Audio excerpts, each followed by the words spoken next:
Hello, everyone. Welcome back to another episode of the Love and Lore podcast, the podcast where we spread love through sharing our stories and life lore. As you can see, we are joined with a special guest.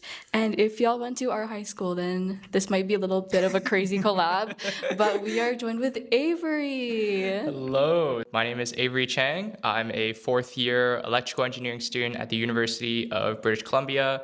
And currently I'm working a 12-month co-op in Ontario at Ontario Power Generation and came here to visit or visiting for Thanksgiving. And Sophie invited me on her podcast. So I was very excited to be here today. No, I'm very excited to have you on. Honestly, when I first started this, I was already thinking of having you on as a guest. Really? Yes. So yeah, thank you for being here. No worries. And yeah, he was in Ontario. No, he's been in Ontario for a bit doing his co-op. Yes, since May. Since May, yeah. So first of all, congratulations on Thank that. you.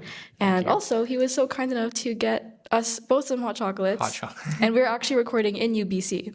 So I feel very lucky and honored to be here today. Anyways, we actually met each other and not met. I don't think we even had. I don't think we talked. That's the one thing that I really wanted to discuss is that we didn't talk. I think we knew of each other. I think we knew of each other in high school, but maybe we were just mutuals at that point. But then I think it was like end of August. That's when you started kind of like doing more content creation stuff. Yeah. And then I noticed that. I'm like, oh, she was from my high school. So I reached out. I said, it's very cool that you're doing all of this. Yes. Takes a lot of nerve to get over the pressure of putting out your first video.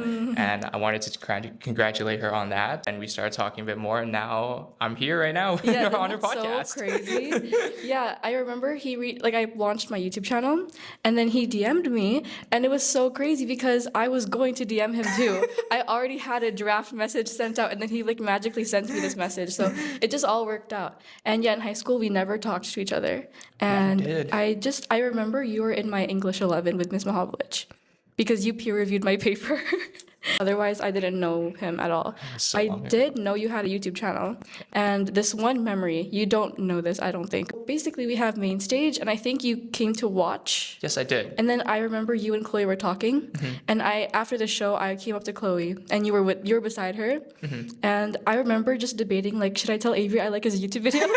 And I remember just being too scared to say anything. No. And you were just standing there awkwardly, while I was talking to Chloe. And I was like, dang it, I should have said something to Avery because I admire his stuff. I do understand how scary it is. So I feel like when you were there in front of me, I should have said something. But you know what? Now you're here. So congratulations on everything. But yeah, anyways, we are going to get on with the actual episode now.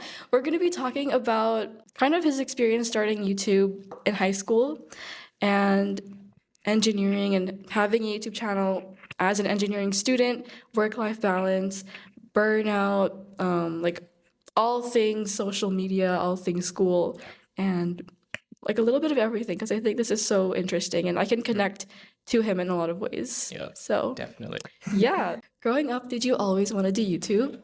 No, really. Yeah. I've always watched YouTube videos and I've watched them, but I never really thought maybe I should do it until it was around beginning of 2021. That's when I was really into tech stuff. So laptops, computers, stuff like that. I was really into that stuff. And basically, I got a new laptop. It was a MacBook Air. That was one of my first laptops that I got. And I watched a lot of reviews before getting it. And then when I got it, I started using it and I noticed these things that most of the reviewers didn't talk about in their reviews. And I was like, hey, why don't I make a video of my experiences with this laptop so that other people who are thinking of getting this laptop know the stuff that I didn't know, right? So I wanted to provide that information out there so that they could know what they're getting into with getting this laptop. So that was kind of the spark. Right, tech reviews. That was kind of the spark that started my channel. So, and that was my first video, March 1st, Aw. 2021. I still remember the day. So you were grade 11? I was grade 11. Aw, I was that grade was like COVID year, wasn't it? Yes. Yeah. Or actually, the first time school opened since COVID, I feel like. Yeah. Awesome. Yeah, if you scroll back to his first video, it's like no, all please don't. all tech stuff. But yeah, that's so cute. I love that little backstory. So it was really recently. It wasn't like a kind of a whole my whole life thing, but I know that you definitely wanted to do it for your whole life. So. Yeah, mine is a bit deeper. But yeah, no, I love that for you. I think it's so cool that you started off with tech, and it's really good quality too. Thank you. In the very Thank you. beginning. So did you already have an interest in tech, or was it just kind of a thing that? So I was always like, I was my family's like tech support pretty much. Basically, if my relatives were like, hey, I want a new laptop, which one should I get? I would be the one that would like or ask them questions. What do they want, or what do you need out of it? How much are you willing to spend? And just recommend them a laptop. Okay. And I would be able to. So that was kind of the motivating factor behind that. So I was always really into tech. Okay. So you already had like good quality tech with you, because Yes. yeah, I can tell because your videos are very good I quality. have a lot of gadgets, and and I get exposure to a lot of it, and also. When I also used to work at Best Buy when I was in grade 11. Fitting, very so I also, let's just say, a lot of my paycheck got spent on that stuff. I mean, discounts, right? Yeah, a little bit discounts here and there. So a lot of my paycheck did get spent on that. So I did get exposure to more tech stuff. So that's how. What was the first camera I guess, is it still the same one that you started No, with? so the first camera that I had was a Canon SL2, so it's like it was a DSLR camera that I got. I think it was for Christmas, Christmas 2019 Christmas 2019, and I always shot photos with it. But then I realized that photography really wasn't my thing, so then I started using it for video, and I used it quite a lot for my first few videos until I upgraded cameras, I believe 2 years ago. Now I have a Sony Sony A7 IV. Did you have any role models too, or inspiration? Ooh, definitely. Like for the first tech videos I ever made, Marquez Brownlee, MKBHD, definitely was like my role model. Like I wanted to strive to make quality videos like his, like be well spoken enough for it, have the good cinematography that he has for his footage, and I really wanted to emulate that in my videos. So definitely, he was definitely a role model of mine. Yeah, I don't know him, but I'm very happy for you. Like you mentioned, you started in grade 11, right? So Yes. how was that like? So because of COVID, there was a lot of time on my hands. So I was like, okay, I think maybe. So it was like manageable it was kind of like a side thing. It was kind of a side thing where like, oh, just make what I would want to watch. That's the thing. And then it kind of developed more. It got a little bit more involved with what I did at school. Like I made some student life kind of videos here and there, but it was mostly like tech and student life. That was kind of it. And then I think in grade 12, that's when I really had to lock in for applications because we all know the struggle of grade 12 applying to universities, all that stuff. So I think it definitely took a little bit of a back seat there. And you were also taking harder classes because you're going into engineering. So yes, so I took the STEM route of courses.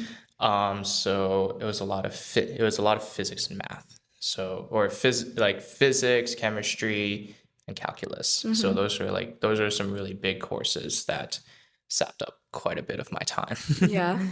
So yeah, and that definitely took some time away from making videos. But one thing that I did realize is that if you want it badly enough, you will make time for it. That's so true. And let's just say there were some times, like especially during like midterm season, when there would be like so many exams in 1 week. Holy, that would be prime time for me to vlog because it would motivate me to study because my phone is on a time lapse of me studying, so I can't not lock in. Yeah, if you guys notice, on my like, I post TikToks and shorts, it's mostly just me studying. It wakes me up, first of forces you- all. It wakes me up. It also forces you to, Get you off your phone. yeah. It also motivates others to study, which is pretty cool. Yes. I found that if you want it badly enough, like you really want to make a video, you will make time for Yeah. it, even during the busiest of weeks, which I've experienced in engineering and also in high school as well. So I Yeah. made vlogs during the busiest weeks that I've ever had. And those weeks turned out fine. Like they were actually Yeah. not as busy as I thought they would be. And it was fun to vlog along the way. Yeah, at the end of the day, you have good content, and you can look back and be like, that was me in grade 11. Yes. In grade 12. I would still say that I enjoy my university experience a lot more than high school, but Yeah. grade 11 and 12 were definitely the seeds that planted to get me to where I am today. So I am definitely grateful for having those experiences. Did you tell anyone that you had a channel, or did people just slowly find out? I'm curious about this. So me personally, I don't like to like verbally advertise that I have a channel because Yeah. it just it feels weird being like, hey, go look at my YouTube channel, go watch my videos, right? So how it kind of spread was actually word of mouth. It was actually word of like someone found out first. They told this person. Now this person knows. Now everyone kind of knows what's going on. Yeah. So yeah, I don't like to tell people. Yeah. But then I kind of just let it go. Yeah. Did you share any videos to Instagram or anything like that too? No, I didn't. It was just Oh. YouTube. It was just YouTube at the time, just because I wanted to keep my Instagram and also my YouTube separate. Instagram was more personal stuff, and then YouTube was more like what the videos that I wanted to make. So thanks for sharing your high school No worries. background with vlogging. Yes. Now we're going to move on to your UBC life. Yes. You did say that you enjoy university life much more. Can you expand a bit more on that? So from our high school, the only like real group that I found I kind of fit in was with band. Right, you were in band. Yes, I was in band. So that was like the main group that I felt like I fit in. And also the high school that we went to, comparative to other high schools, it's not as STEM focused. I feel like it's more on arts because we have a really good main stage program. We have a good music programs. We have really good arts programs and also computer science as well. But the math and kind of STEM areas, like first of all, we don't have AP classes. Yeah. We don't have AP classes. All of our honors classes are kind of getting diminished. So it was really hard to find like the group of people who are more academically inclined to do engineering, because that's what I want. That's the path that I wanted to take. So when I did get into UBC engineering, and basically I was in a group of 1,000 new people who basically were all like top of their class in their high schools, right? 90 plus averages, very academically strong students and very well-rounded students as well. That's when I was like, wow, I actually feel like I fit in here. Like I can actually talk about nerd stuff, like engineering nerd stuff, like nerdy stuff with them and not feel out of place. So that's like, I really started to feel like I fit in. I found a good community of friends in each of the years. And so I just really found my community when I got into UBC engineering. Yeah, that's so true. I think in high school too, there wasn't really a big engineering niche. Definitely not a Killarney. Not a Killarney, Not a Killarney. And there wasn't much people going into engineering either, I don't think. In our year, only 3 people got into UBC engineering. So yeah.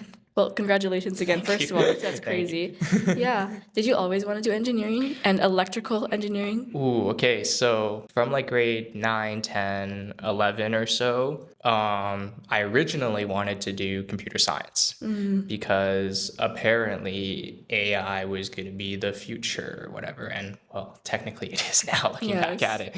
So that was kind of pushed by my dad. He was like, oh, you should do AI because it's going to be big in the future. So, and I didn't really know what else I wanted to do at the time. So I kind of went down that route of like taking computer science classes in high school in grade 11 and 12. But the breaking point for me was computer science 12. Even though I got a good mark in that class, I realized that I just hated coding. Yeah. I really did not like coding. Yeah. So that's when I had realization. I was like, okay, what's like the closest thing to computer science that I can still stay in tech? Because from like my interest in tech, I kind of also wanted to work in tech as well. From that, what's like the closest thing ish that's like I can stay in tech, but not too much coding. Computer engineering. So that's what I wanted to get into after first year. But then I realized that, first of all, I didn't have the grades to get into computer engineering because the averages back then were very high. It's gone down a lot recently because of many factors outside of my control. But so I wanted to get into computer engineering, but I didn't have the grades to get into that. So I was like, okay, what's the closest thing to computer engineering then? Electrical engineering, because we do take quite a few of the same courses as computer engineering. So that's when I put electrical engineering as my first choice. Got into it. And then I realized that there's even more coding in electrical engineering than I thought. So then I was like, okay, what's like the career path in electrical that requires like the least coding? And that's power generation. That's like power systems, power generation, which is kind of where I'm working right now in Ontario Power Generation. So that's the path that's how I ended up. So from computer science all the way to electrical engineering. I love that. Do you think it's the right choice? Are you happy with it? I think so. I'm definitely. Well, I still want to do more co-op experiences and also see what I want to do in the future. Like I'll do some internships here and there, but I think I'm on the right path. Okay, so now we're going to move on to, I guess, the more logistics behind your videos. So we're going to talk about equipment first of all. So you already kind of talked about your background with tech. You already had a lot of equipment, but what do you use? Okay. Yeah. So let's start off with the camera. So I use a Sony A7 IV.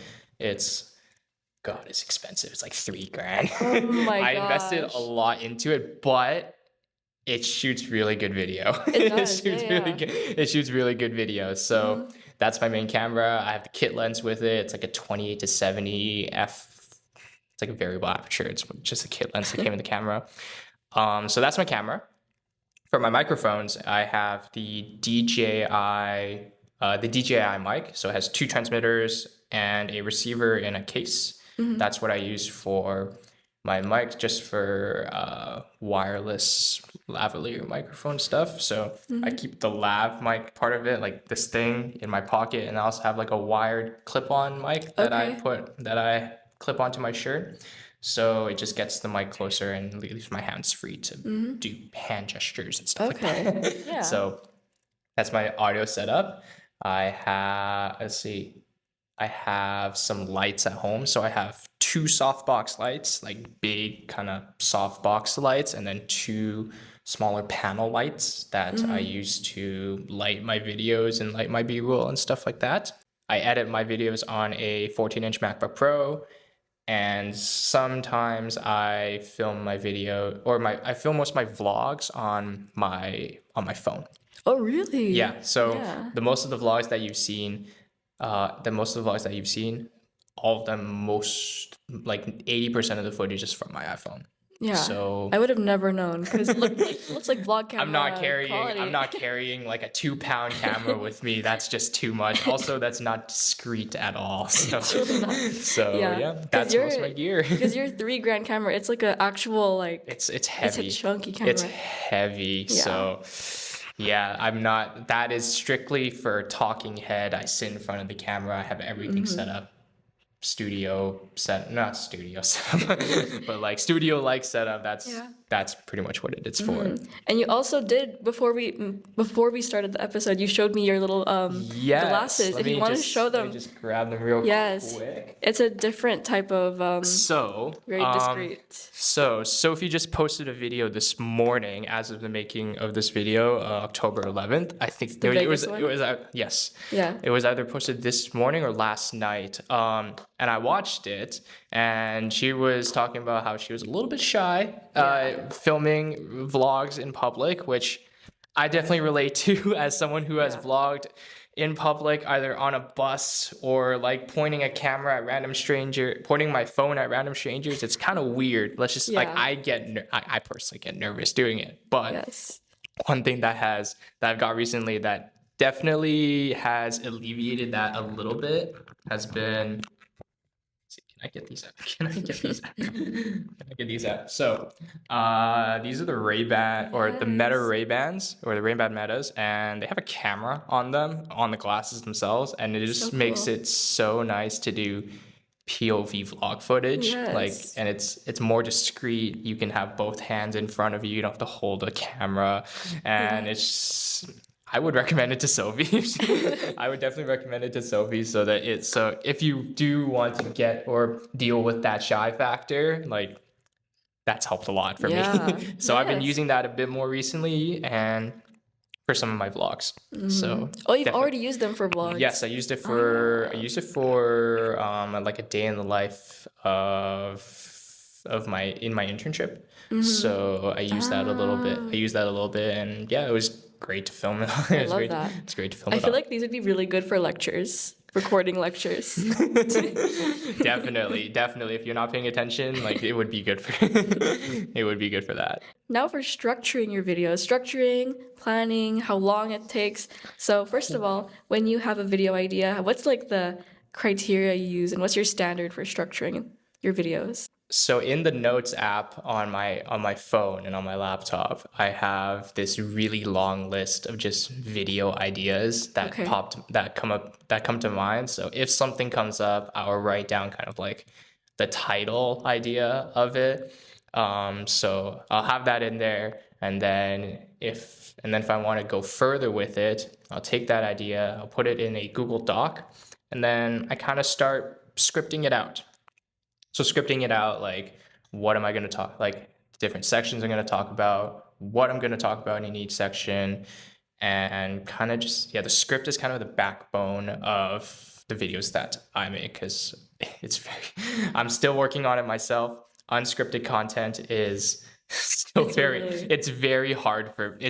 it's hard for me because I end up stumbling a lot. Oh, same. I end up stumbling a lot, and I start repeating things, and I lose the point of what I want to say. So having a script just helps me to stay structured in the video and not waste time. I relate to that so much, especially with this podcast. Like if you listen to basically all my solo episodes, like my Minecraft one and all that, it sounds like, because I answer prompts, but when I do it, I don't have the answers. I feel like I just wing it and just answer it on the spot.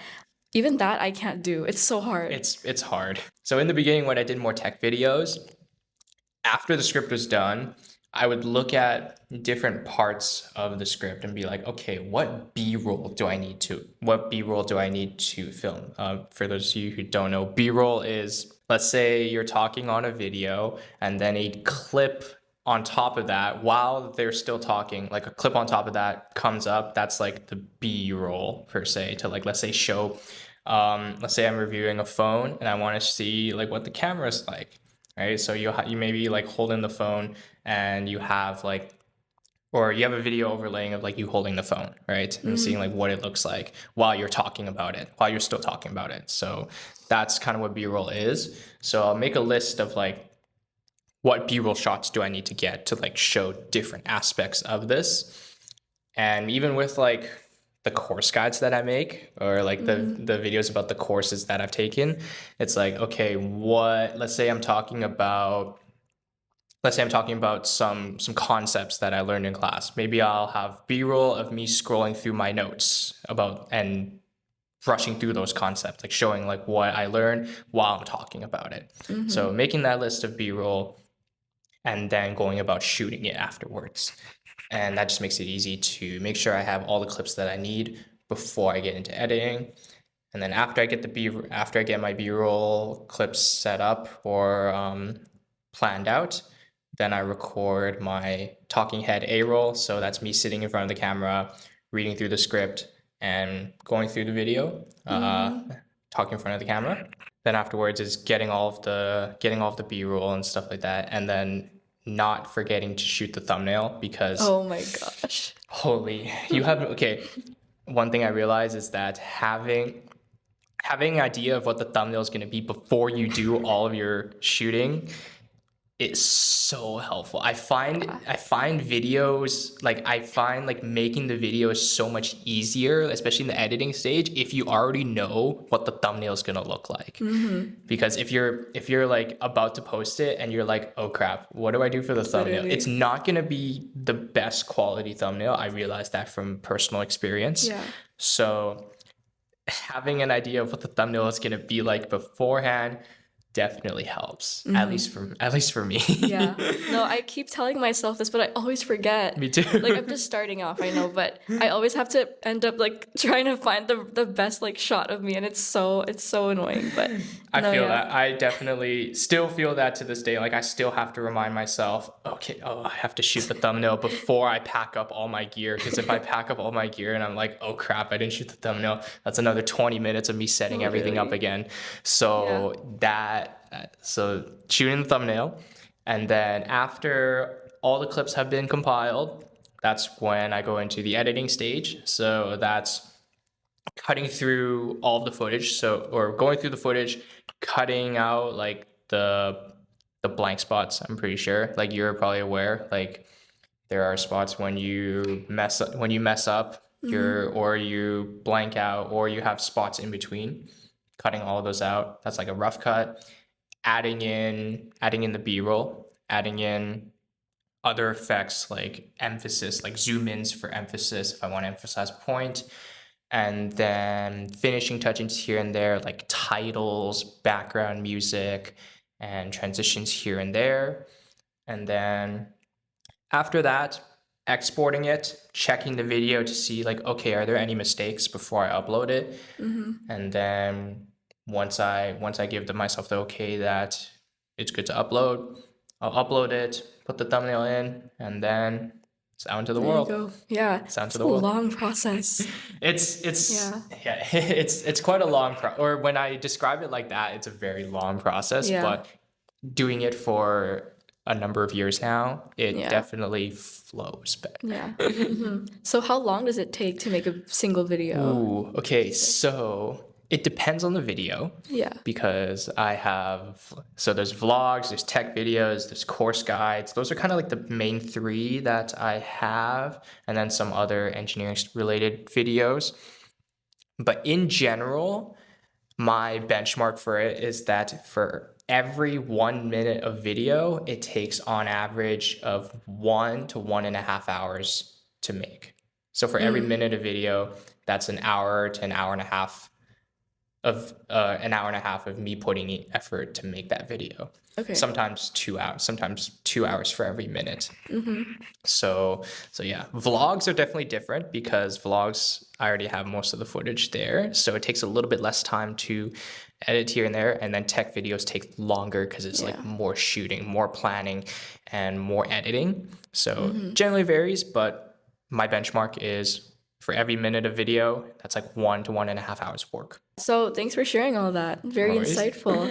And yeah, your videos, it does show a lot of hard work, and they're very, very good quality, I'll say. Yeah. I especially enjoy like when you show screen recordings of your notes. I feel like that's so cool. It's so interesting to see all that, especially as I'm not even an engineering student, but I'm so invested in like what you learn. Like, it's so cool. And yeah, so now we're going to move on to some trials and tribulations, okay? Because doing this is not the easiest. Not just, I guess, physically, but also mentally. I feel like it has some hard aspects to it. First of all, in high school, did you receive any criticism or anything like Hmm. that if you're comfortable to share. I'm trying to think if I did receive. The thing is, my content is not like controversial. Yeah. At least in my opinion, it's not really that controversial. It's mostly like making a video about a product and my experiences of it, or like me sharing what my student life is like. Mm-hmm. So in high school, it wasn't really, it wasn't controversial, so no one really had a reason to criticize it. And also like Yeah. I wasn't like I was definitely more introverted back then. Mm-hmm. So I was a lot more quiet, and I wouldn't speak out that much. Yeah. So not too much. Like maybe my friends would make fun of me here and there, but Yeah. that's expected. But hey, they watched my video, so Yeah. um, so yeah. In high school, I don't think I received that much criticism. Maybe in the tech videos, there would be someone here and there that would leave some kind of a negative comment, but you learn to deal with it. You learn to deal with Exactly. it. How about online? Online, again, same thing. Like, I was a very like I was a very quiet person back then. Mm-hmm. So not many people, first of all, knew who I was, and I didn't speak out too much. I didn't have strong opinions about anything that I voiced on the internet. So it wasn't too bad. It wasn't too bad. If anything, it was just like a comment about how I missed something in a video, or Yeah.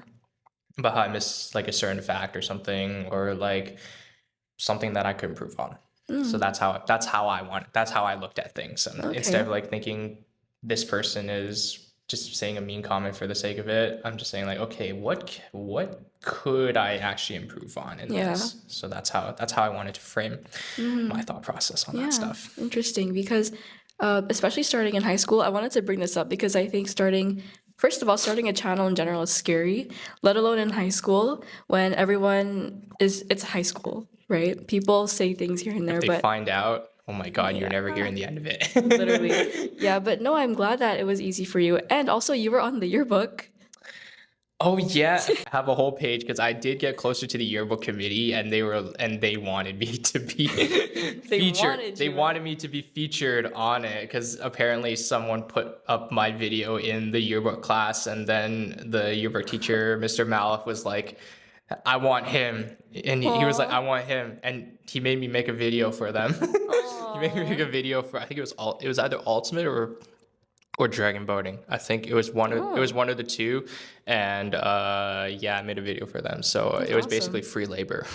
So that means by the end of high school, everyone basically knew you had a channel. Ish. I mean, there's some people like I didn't know I was. How do I put this? Again, in high school, I wasn't very outgoing, and I wasn't very outgoing. I kind of stuck to my friend group, so I didn't know who knew of me, and also, I didn't know who knew of me or who knew that I had a channel. So I didn't Mm, know. okay. Yeah, I also remember you have one video of strings. I think you ate strings or Yes, or something. it was It banned. was banned. I think it was banned. Yes. Yeah. So in high school, so during COVID, so this ended up in my UBC application. So during COVID, Oh. we wanted to perform a piece. We wanted to perform a piece that we were working on, but because of COVID, we couldn't do that in front of people. So kind of as like a memento for especially the grad students or the students who are graduating. Um, Basically, the band director came to me and said, "Hey, would you be open to doing or making like a video recording of like our performance, right? Of like a Mm-hmm. performance of one of these pieces?" And at first I was like nervous as hell. Yeah. I was like, "Oh my God, I don't feel qualified for this. Oh. I don't feel qualified for this at all." But then my mom was like, "No, no, do it. It's gonna be a learning experience for Yeah. you." So I was like, okay, I'll do it, right? And luckily, I had someone else who was kind of associated with band as well to help me film a bunch of the clips too. Mm-hmm. So in the days leading up to the filming of that, right, where everyone would be there in their full uniforms playing the piece, I was studying like was it like the score of the music, like profusely. Like I was blocking off. Okay, like I was taking at it from like a music and also like a cinematography perspective. So at this point in the music, like I had to know the music well enough or the piece well enough that that I could think of what am I going to focus on? Which section am I going to focus on? Let's say the woodwinds have a melody in this section. Maybe I will have a camera that's getting a clip of them in this part of the piece. So that was like straight 2 days of me listening to the score over and over and over again, and like it still lives in my brain. Oh my gosh. It still lives in my brain to That's this so day. funny. So, and then when shoot day came, that was the most nerve-wracking thing that Yeah. because I had to, because it wasn't because like I had to direct like okay, I had to direct this person this person to help me like shoot some clips. So it was such a big help. So I could have two different angles going at the same time, so I could choose afterwards. And then I also had to direct the whole band Yeah. to like say I had to direct the whole band to be like, okay, start at this bar, right? Yeah. So I had like my paper in one hand of like everything of Oh my like goodness. everything I needed to shoot, and then I was directing like the band director and the whole freaking band about like what I needed to or what measure to start at and then when to stop. And that was like the most intense like 2 hours of my life. That was like one of the most intense 2 hours of my life, and I was so nervous. And yeah, and then editing came along. Editing was fine. It was like sometimes I was like, oh, I wish I got a shot here and there, but I made do with what I did. And then afterwards, they showed the video to the whole band, and I was nervous out of my mind. I wanted to leave. I wanted to leave the room like so badly, but I stuck in there, and apparently everyone liked it. Yeah. Apparently everyone liked it. So yeah, that was one of the most nerve-wracking experiences, especially so early on. That's good though, because you were able to put it on your application. So Yes, so it was definitely, yeah, I was able to put in my application, and I think it showed I was able to combine two things that I had a love for, which was band and then also YouTube, combined together into one project. And that's then, so awesome. yeah, definitely grateful that I went through with it. Thanks to my mom for That scolding me push. into doing it. I didn't know the backstory behind that video. It's so intense, but yeah. Thanks for sharing that. That's awesome. So yeah, moving back to the trials and tribulations, I want to talk about burnout and stress and kind of your hardest weeks of content creating and how you dealt with it all. Okay, so so dealing with burnout, and especially in high school, it was definitely hard for me. It was definitely hard for me. Like I was one to easily get stressed especially with a lot of deadlines coming up, and then I would start like my family would start noticing it. Like I would start being more irritable. I hate to say that. I'm so sorry about it. But I would start to become more irritable. I would become more closed off during like high weeks or weeks of high stress, where it's like exam or tests coming up, projects that are due, and a whole bunch of stuff like that. So especially in grade 12, like grade 12 was definitely a very challenging year for me, just like trying to balance it, find and determining like, okay, what am I gonna do?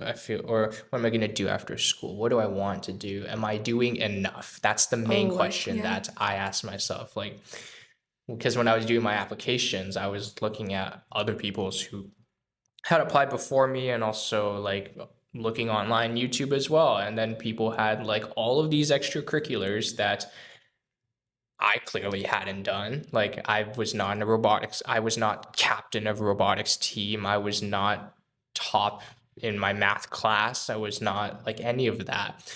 So I was getting very worried that what I had not done was going to affect me in the future. So that was those times, like grade 11 and 12, especially like leading up to like being like worrying about university, that was definitely like some very tough times for me. I will say that. And then for your content too, did you feel For the stress content, there? I think the content was actually, or like making videos was actually kind of like my escape from Oh, all of that, yeah. because like I could just worry about what making videos that I wanted to watch. That's Yeah. the main thing that I wanted to put into my videos. Like the effort I wanted to put in is to make a video that I wanted to watch personally. Mm-hmm. And that was kind of my escape Yeah. from that was definitely my escape from just like the hustle and bustle of worrying about what my future is going to be like. I mean, yes, we Mm-hmm. still have to worry about what we're going to be doing in the future, but taking that step back just to escape a little bit into the world and just do something that I like. That was definitely um, a good way for me to manage that burnout Mm-hmm. and all that stress. Yeah. It is an escape, right? Yeah. Yes. So it never really caused you any stress or burnout? No, not in high school, because it was such a small channel that like Yeah. I didn't feel an obligation to make a certain kind of video for someone. Mm-hmm.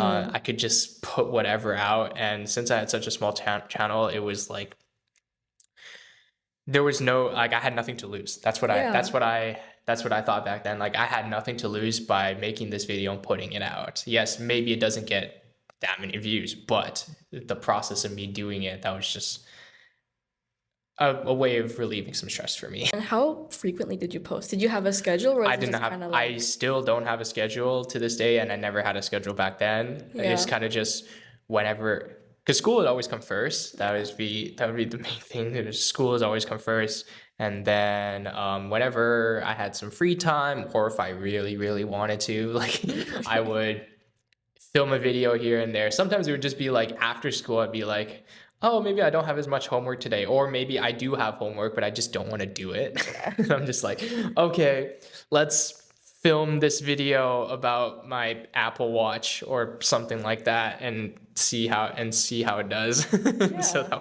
it would kind of Uh-huh. be like that. So no schedule, but kind of just whenever I feel like it. Yeah, I think it's more fun that way too, so you don't feel any pressure or anything, right? Yeah. And did you ever think about numbers? Was that a big thing for you or? So okay, I feel like everyone kind of thinks about numbers in the beginning. Like you try to tell yourself like, oh, the numbers don't matter, but they do.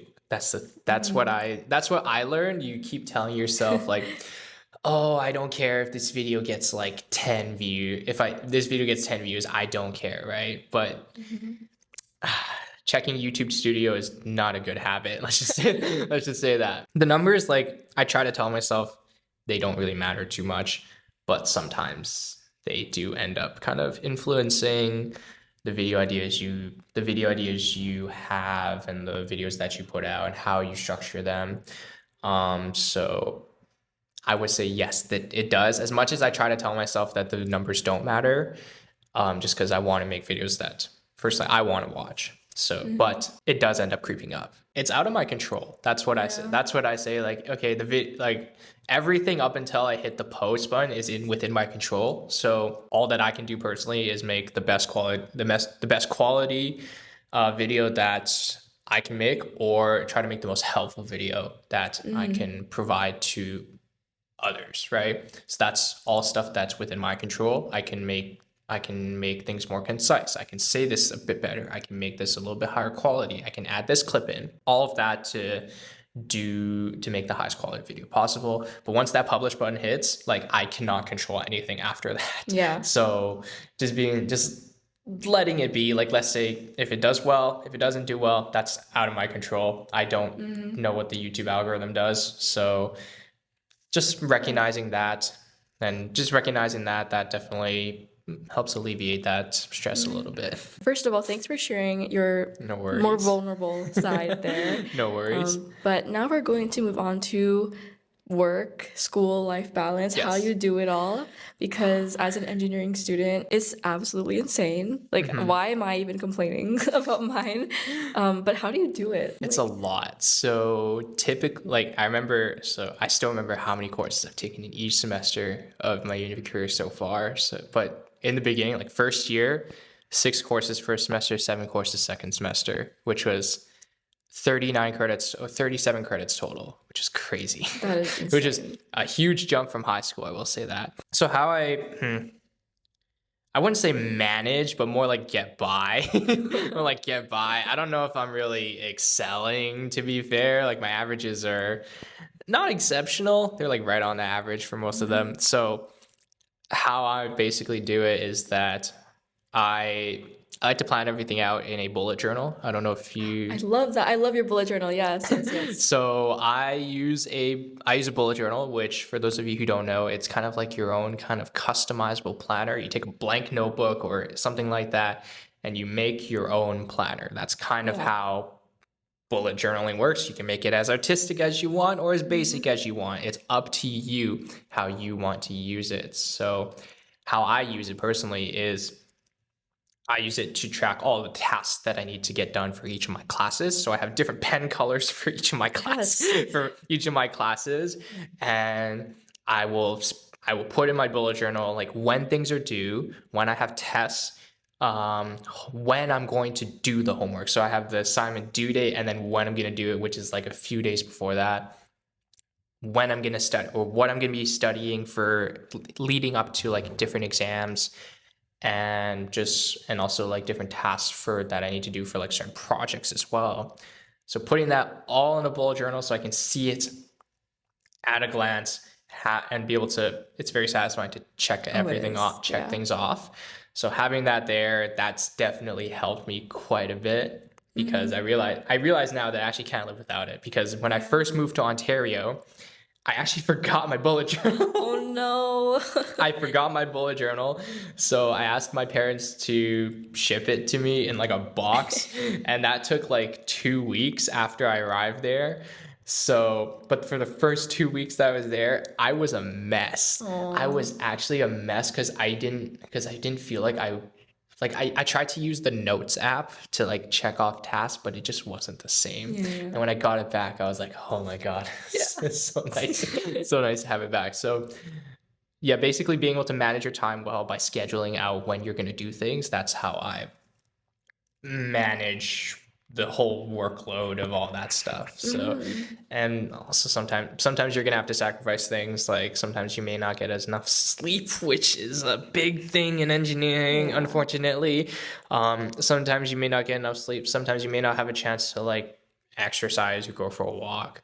But just being able to prioritize what's most urgent and most important. How long have you been bullet journaling for? I started in 2020. I started in 2020. So yeah, about 5 years now. 5 years. Awesome. How many journals have you gone through? I go through one each year. Oh, okay. I go through one Yeah, each yeah, year. makes sense. I actually tried bullet journaling myself in grade 9. I lasted 3 months. I don't know. That's longer than just- most people, I will say that. No, yeah, I'm impressed. But it's nice though, like having that creative freedom and doing your own little habit tracker, mood tracker, and all that stuff. It's really customizable, it's personable, and yeah, I think it's a really good way to track stuff. So yeah, I'm glad that it's a system that works for you. Do you ever use like Google Calendar or all these other things that students use?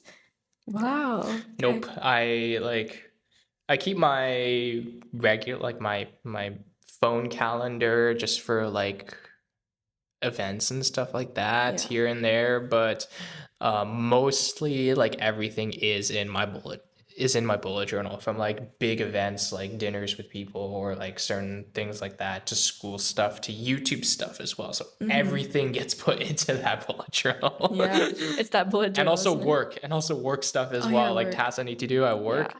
I put that in my bullet journal. And for at school, are you in any clubs? Did you have to balance any of that? So in second year, I joined an engineering design team. So I joined UBC Subbots. It's basically a student team where there are a lot of engineering design teams at UBC, where they all do kind of their own thing for like building a robot, for example, or building this underwater autonomous vehicle, which is what my team does, And that was definitely an adjustment to balance because they meet on weekends. They meet on weekends for a few hours, and having to balance that along with a bunch of the work that you have to do on weekends as well. It's a lot. Yeah. It's a lot. It was definitely an adjustment, like being like you have to plan out when am I going to do this work because my time on Saturday is going to be taken up by design team. So stuff like that. So it's definitely an adjustment, but being on a design team is a lot of fun. It's a lot of fun. You get to meet a lot of people, and it's a lot of fun to just apply what you've learned in the class in an actual like project. So it's just great. Yeah, and being part of clubs is a good balance too, from school to extracurriculars. So yeah. And do you find yourself studying on campus more, or do you study at home? Yes. Yeah. So I don't do well studying at home. Let's just say that. I realized that after I think it was in first year. In first year, I realized that I don't study well at home because I think of my bedroom as just a place to sleep, just a place to sleep and also do YouTube stuff. Yeah. But if I try to do work at home, I realize that I become very unproductive. So that's why I always like to try to get my work done on campus. So I may stay a bit later after some classes are over, just to be able to get my work done on campus. So when I go home, I don't have to think about it. Sometimes I will have to do work when I go home, but I do my best to try to get work done on campus. I just feel more productive here. And you're here like 5 days a week anyway, so Yeah. Let's just say we don't have, or the one time I did get a day off was in third year and first semester. I did get Mondays off, but I would still come to campus because I just feel better being on campus. Respect though, I love that. Is it different now for co-op? It is different. I will say that. It's so much nicer being able to just leave work at 3:30 and not think about it at all afterwards. Like you just go home and you do what you want, right? But what I also found is that like the thing is, my work is not like it's not really too like technically challenging or like mentally fatiguing, I would say. But I don't know why. Whenever I get home, I just feel so lazy. Like I thought I would have so much more time to like do YouTube stuff since like I only work 7 hours. I only work like 7 hours a day, and I get home and I can get home and I have so much more time for YouTube. But I actually found that I feel kind of more tired at the end of the day. I'm kind of just like, I don't really want to do anything. But the thing was, I was able to do this when I was in school. Like I was able to go home after a long day and like continue and like make a video or like edit a video. So I don't know what has changed. I guess I may have gone a bit lazier. I'm not sure what the phenomenon is, but that's something that I've noticed. That's as a difference when I moved out. It should be studied, honestly, this effect. Like even in uni, I feel like in high school, I don't know, after one class in uni, I just feel so much more tired than in high school. I don't know, it just needs to be studied, I think. All right, so we're gonna move on to your successes and how much you've grown and how much your channel has changed and your kind of how you feel about it now and everything you've accomplished. So all right, so I think it really started to feel the impact that my channel had on other people was after my first year. So after first year, I made videos about each of the engineering programs that I made videos about each of the courses that you take in first year engineering, and also kind of everything you need to know about it. So talking about like what the course is about, what you learn, how it's structured, the grading scheme, and also tips and advice.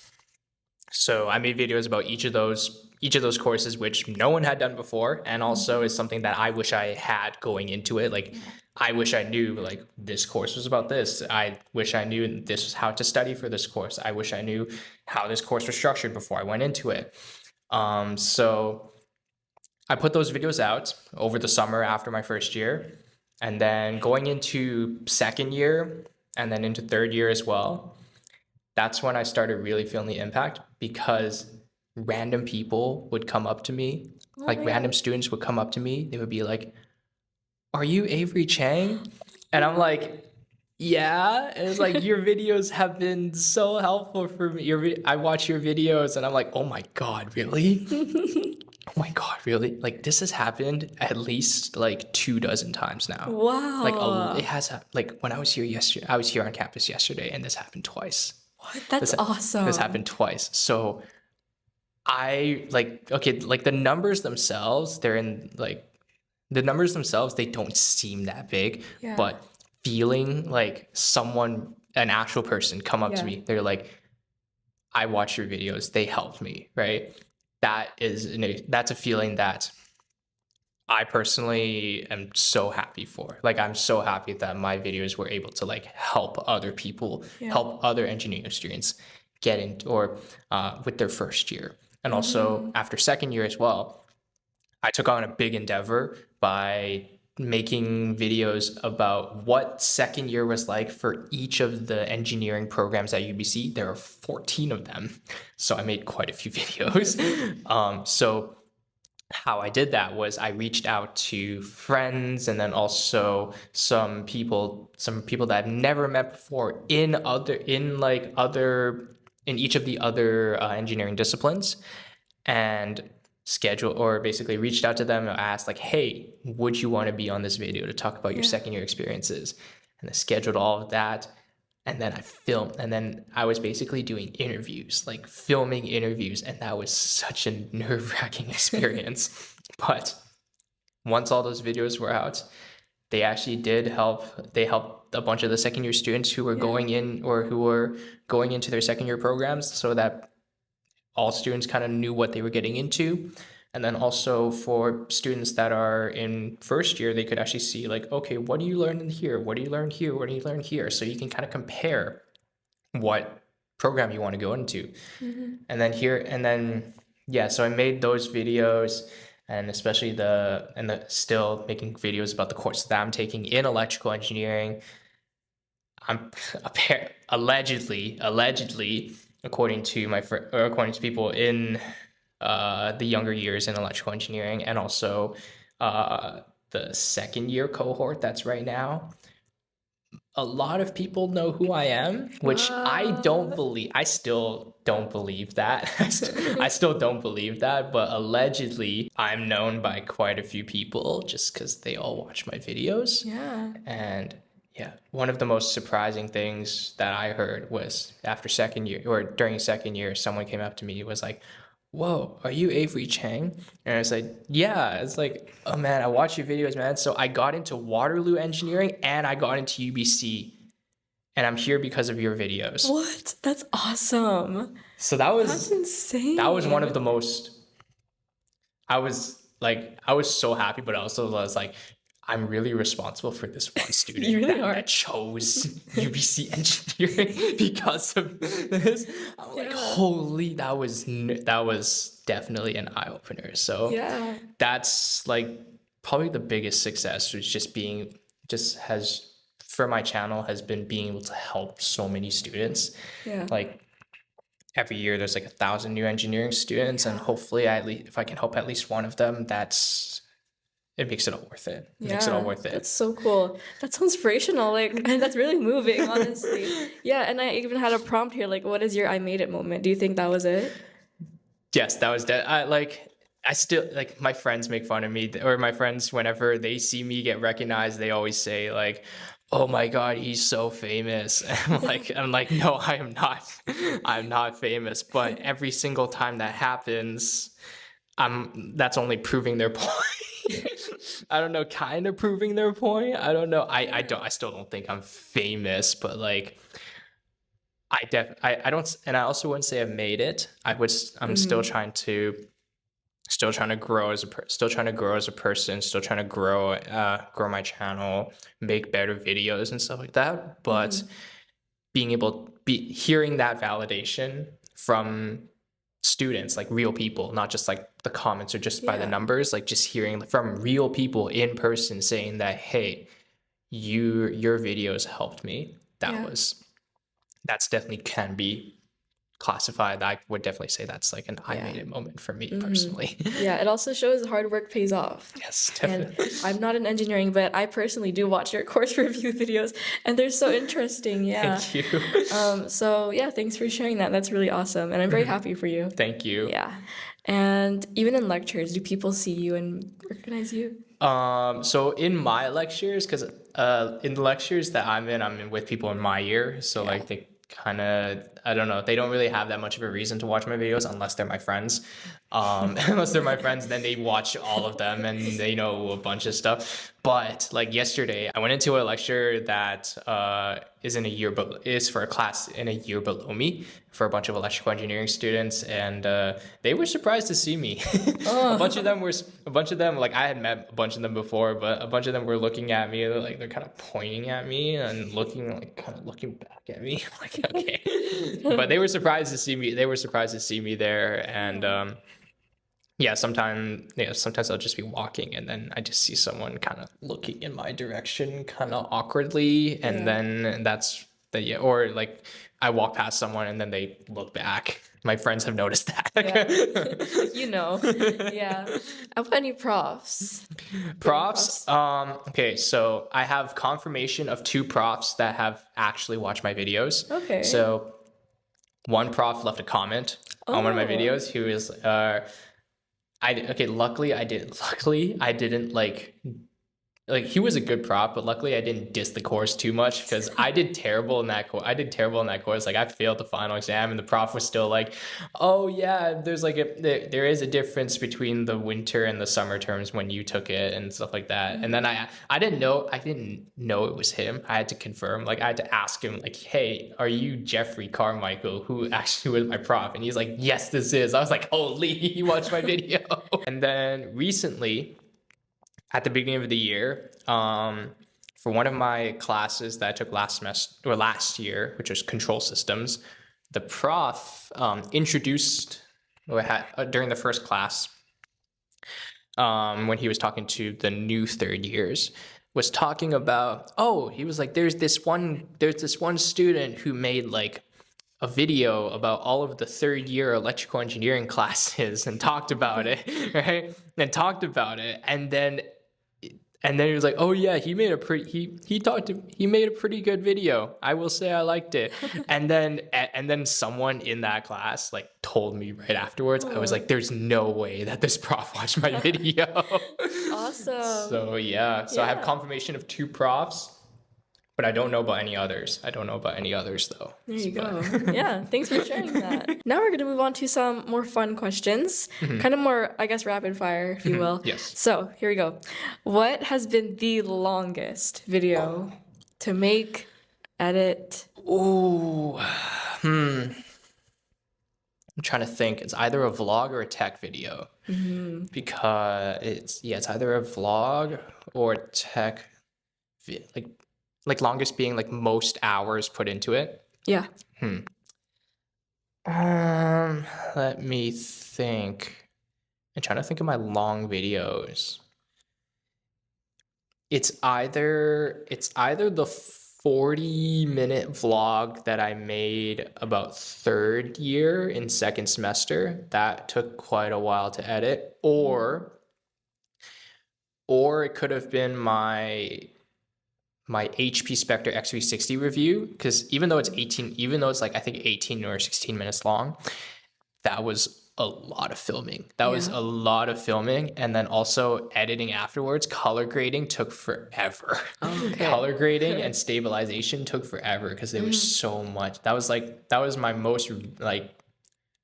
most effort I put into a tech video, like the highest quality I put into a tech video. So it was either a tech video or a vlog, like one of the longer ones. So That 40-minute video, what was that? that was third year second semester vlog. Second semester vlog for electrical engineering. Was it a week in a life or just? Yeah, it was a week. It was a week. Okay, I was gonna say too. Week in a lives takes so long. They take forever. Yeah, I did not realize. I have one, and like I'm taking a break from them already. Like it takes so much longer than I anticipated. That's why I only do one per semester. And I always edit it during reading break. Yeah. That's how I plan it out. I have it at the same time each year. I film it at the same time each year, and I always edit it during reading break. So that's how I Wow. plan it out. There you go. That's Avery's secret, guys. Now we know. Yeah, and then I didn't expect mine to be like 30 minutes long. Exactly. Yeah, it's crazy. But yeah, that was your longest. Those are your longest videos. Yes. And now, what has been your favorite video? Ooh.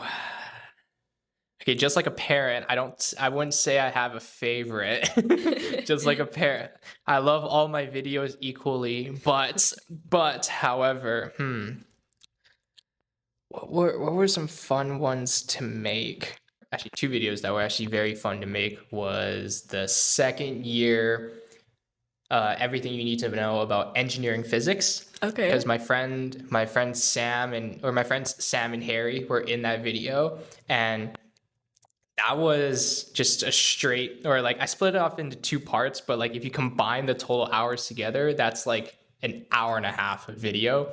And that was so fun to just, first of all, it was really fun to film. It was really fun to edit. Sam was freaking hilarious. And that was I still rewatch that video to this day. So definitely one of my favorites. And the vlogs are fun to watch back again. And the tech videos are like, yeah, I put my heart and soul into those. Yeah. I put a lot of effort into those, but I wouldn't say I have a favorite. Like there's videos that I remember here and there. Like there's so many at this point. Yeah. Oh yeah, but another fun one to make was every exam that I ever failed as an engineering student. That's probably the most fun that I've had making a video. Yeah. Just being able to be completely unhinged while I'm talking about exams that I failed in. That was a great experience. That was a great video. I watched that video too. It's also very comforting to just know that, to be so real like that, it's so important to show that this side of being an engineering student. Yes. Now your least favorite video. Like when you think of this video, you just cringe, or you just didn't like any of my videos within like the first year that I made it, I'm always like, when I reached 100, okay, so a little backstory. When I reached 100 videos, I made a little compilation of like all the videos that I made up until that point. And I took all of the videos and put it in like the media import. When you do video editing, you have like the media stuff on that side.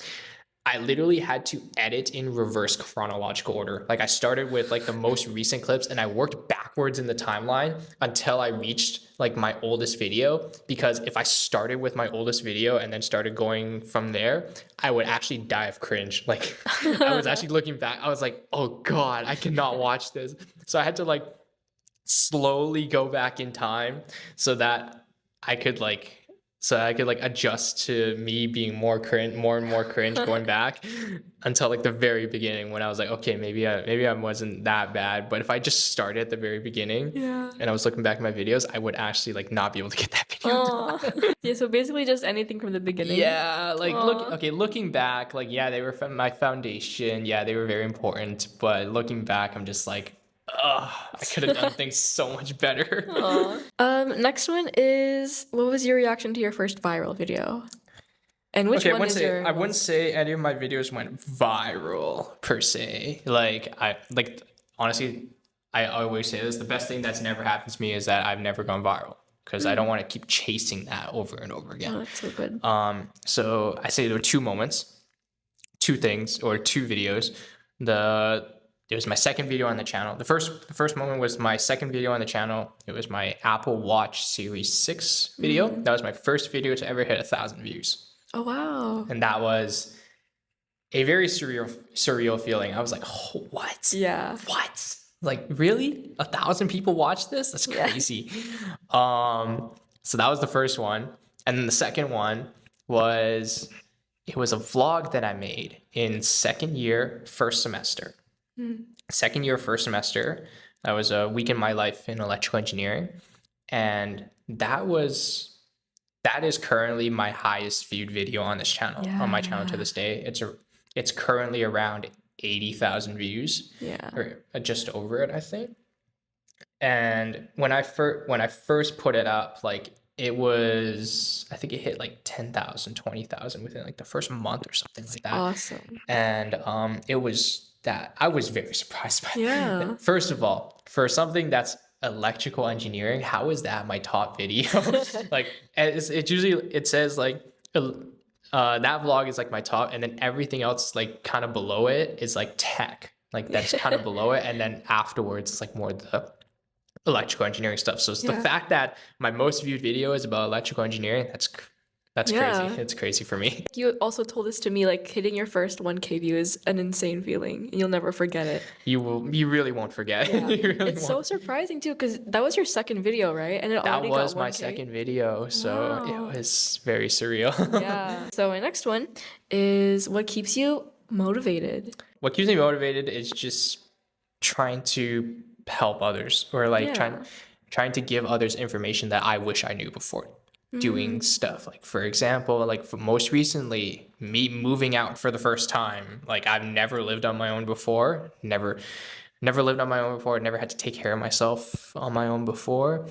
So just kind of documenting Yeah. what it's like to move out, work for the first time, stuff like that. Hopefully it helps someone that may be in my position, or maybe maybe in my position in the future. And with UBC engineering, they hold a very strong place in my heart. So trying to make videos that helps out the UBC engineering community as much as possible, and specifically electrical, because they're definitely hold an even more special place in my heart. Yes. And with the tech videos as well, like showing people, or just showing like the things that I've noticed that maybe wasn't noticed from other reviews, or something that you can't just read off a spec sheet. Yeah. Showing that in real life in my videos, making sure that people have enough information to make an informed purchase.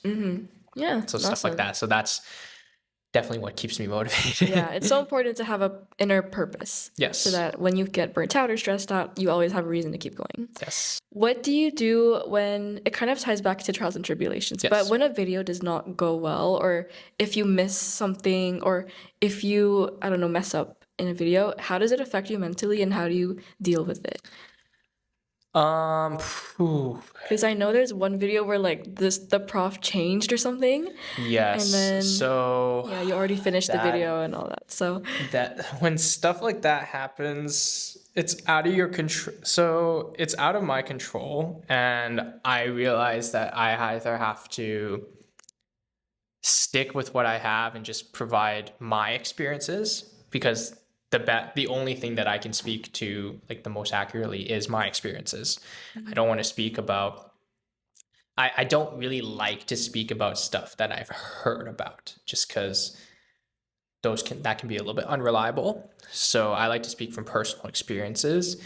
And when that stuff changes, like professors change for a course, it kind of sucks, especially when I'm trying to help students, and then the things change, and then it's not the same. And yeah, so I either just put out my experiences, and then just hope they can maybe take bits and pieces of it and apply it to their current experience, or I will incorporate, or I'll try to get more information from like other people, like what it was like for them, take that, and then try to put it into a video. yeah, if it's out of your control, then you just gotta try your best to make it work. Yeah, Yeah, unfortunately. but it happens. Okay, so now we're going to just end off with some closing questions. This has been really fun. And yeah, so first of all, what is the biggest thing that this journey has taught you so far? Ooh. Trying to think. Yeah, it's a deep one. The biggest thing that this journey has taught me. I mean, I've learned quite a lot of soft skills from this, from being on YouTube. Like, it's taught me to speak more, or be more well spoken, speak more eloquently. Like, it definitely has helped me for job interviews. Oh, yeah. Job interviews, like before I started YouTube, I wouldn't speak up that much, and I wouldn't have the same expression with, like, for example, now I talk with hand gestures. Yes, I noticed that, yeah. I talk with hand gestures, and I speak with a lot more expression. Before I was a little bit more closed off, Yeah. like not too much expression here and there. But now I feel a lot more confident, a lot more confident in myself and my abilities, and also just like being able to help others, right? Yeah.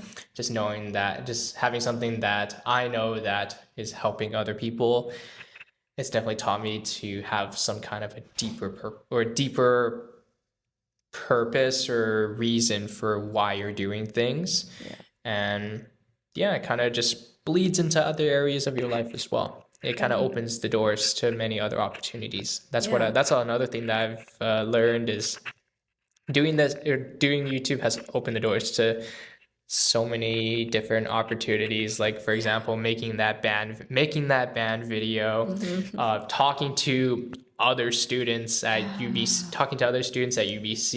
being able to talk to students in person who know who I am, meeting new students like that. And then also, like, fairly recently, I was asked to be the representative for UBC Vancouver engineering at a webinar for prospective students. So there was like a everything you need to know about UBC engineering for high schooler students. And UBC engineering, they invited me on to to talk about my student experiences on there, and that was definitely a very interesting experience. Wow. That's so And some awesome. people in the chat actually knew who I was. Oh. Like, they put in the chat, it's like, Avery, I watch your videos. I'm like, holy. Next one is, any advice for anyone who wants to start YouTube? Just start. Just, you have nothing to, like, at the beginning, you are starting from, as much as I hate to say, like, you are starting from rock bottom. So the only way to go is up. And you literally have nothing to lose. So you don't have anything to lose by putting out any video idea that you have. So I would just say, if you have an idea, make the video, put it out. It doesn't matter if it does well, if it doesn't do well, like, you have nothing to lose. So I would say just start. Yeah, also a great answer. How about advice for engineering students? Manage your time well, and manage your time well. Find your community. That's what I would say. Yeah. Because if you have a good community of friends that will support you and that you will support, you will go far. Like, you will definitely go far in engineering, and then also you may have some friends for life. And then my last one here are your goals and your dreams and aspirations for the future. Let's see. So before I graduate, okay, maybe I don't. I think I'm going to be teasing this a little bit. Before I graduate, I do want to make videos for each of the engineering design teams that we have, because trying to compare and contrast what each of the design teams, because there are like 30 of them here at UBC, there are a lot of them. So trying to compare and contrast them, it's a little bit difficult, especially if it's like clubs day and you're trying to like go around the different booths, see what they are. Sometimes you don't get all the information you need. So what I want to do when I come back is interview, like same thing as I did with each of the programs. I want to do that for each of the engineering design teams. So talk about what they do, talk to each of their sub teams within the teams to see what they do, so that you can provide that information to students who are thinking of joining design teams, of like, this is what you'll be doing. This is what you'll be working on. And this is what you do. This is what you'll be working on. So that's like the big thing that I want to get done before I graduate. Yeah. And I'm also talking to a bunch of people in engineering, or a bunch of UBC students, about the co-op experiences, because there are people with a lot of cool co-op experiences that I definitely want to talk to, like this. So definitely like this. This experience right now is I'm learning like everything right now. I'm learning myself, like, how to basically make a podcast. So I'm gonna be definitely using this experience to help me with that as well. So those are some little goals that I have for next year. So maybe stay tuned for that. Awesome. And how about career-wise with your degree? Career-wise, so graduate first of all, and then BC Hydro. That's kind of the place that I want to either work at, or I want to do an internship there first to see what it's like, and then maybe afterwards we'll see if I can get there for their new grad program for engineering training. So that's my pathway. I love that. And I'm excited to see the content for that too as you grow and progress. Yeah. So thank you so much for being here. No It's worries. been such an honor. Thank you for the opportunity. Yeah, of course. We were actually talking about how you know your little series when you interviewed people. Now that you're on the actual, Yes. because in that series you're behind the camera, right? Yes. So now he is in front of the camera. Feels definitely different to be on the receiving end of questions, just because I've never been on the receiving end of questions for any of my videos or anything else like this. So definitely a new experience for me. And thank you to Sophie for providing that. Yeah, no, thank you. And yeah, that's going to be the end of this episode. If you have any questions, you can always reach out to Avery. Also, please check out his channel. It's just your name. Yes. I'll also provide it in the description. But yeah, any final words that you'd like to say? Not really. I think I said everything I wanted to say. Perfect. Yeah, thank you guys again for listening and supporting and for watching. And I'll see you guys in the next episode. Bye. All right, peace out.